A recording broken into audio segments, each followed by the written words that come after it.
और बड़ी खबर आपको बता दें, व्लादिमीर पुतिन ने ईरानी राष्ट्रपति से बात की है। पुतिन ने खामेनेई की मौत पर दुख जताया।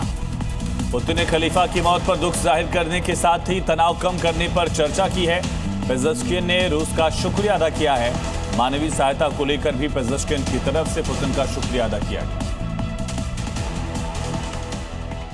तो मिडिल ईस्ट में आग लग चुकी है। ईरान की मिसाइलें और ड्रोन बारिश की तरह बरस रहे हैं। अमेरिकी बेस उड़ रहे हैं। इजराइल के शहरों पर हमले, लेकिन अब आ गया वो सुपर हीरो जो सबको बचाने आया।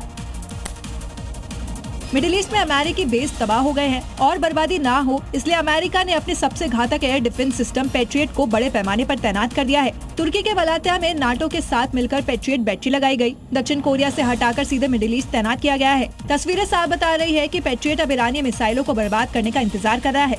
ये वही पैट्रियट है जो यूक्रेन में रूसी किंजल मिसाइलों को धूल चटा चुका है। अब मिडिल ईस्ट में ईरान की शाहिद ड्रोन और बैलिस्टिक मिसाइलों को हवा में ही चकनाचूर कर रहा है।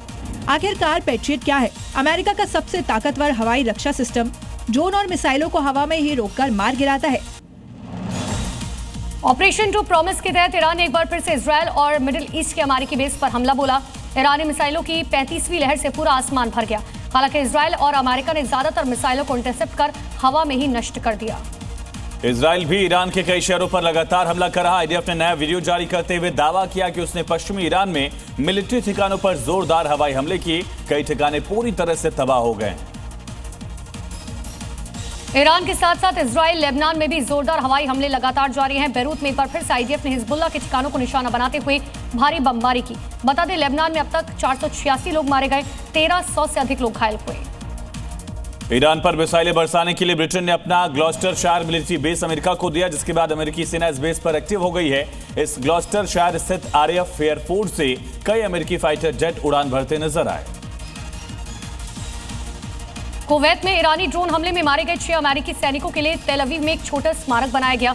बता दें कि आर्मी रिजर्व के 6 सदस्य जो लॉजिस्टिक्स में काम करते थे, कुवैत के पोर्ट शुआईबा में एक कमांड सेंटर पर ड्रोन हमले में मारे गए थे। ये मोदी आज केरल और तमिलनाडु के दौरे पर आएंगे। करीब 16,000 करोड़ की सौगात देंगे। केरल के एर्नाकुलम में 10,800 करोड़ की कई विकास परियोजनाओं का लोकार्पण शिलान्यास होगा। तमिलनाडु को करीब 5,650 करोड़ की सौगात देंगे।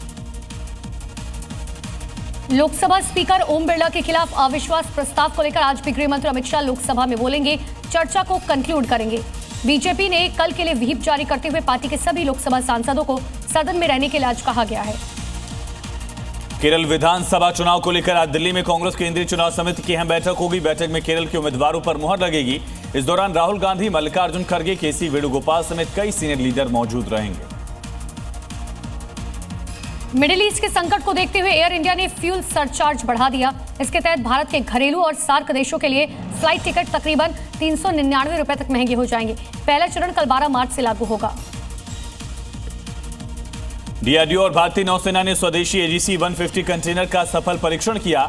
ये कंटेनर गहरे समुद्र में तैनात जहाजों तक 150 किलो तक की मेडिकल सहायता और जरूरी उपकरण तुरंत पहुंचाने में सक्षम है, जो तमाम परिस्थितियों में गेम चेंजर साबित हो सकता है।